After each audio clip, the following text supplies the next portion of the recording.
Okay, here's a nice piece of Boulder Opal, been wetted, the rule's in millimetres. You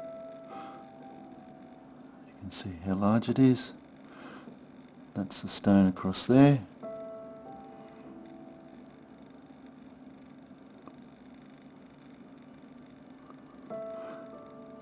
The opal layer is only thin, as you can see there. It's basically the face.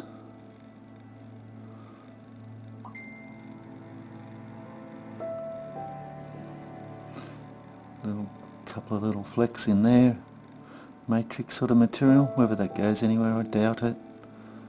Possibly it might open up, but I can't see any other lines of colour much in it. Too fine to worry about. It's hard material, so it'll polish and make a nice stone. Hope you've enjoyed. Cheers.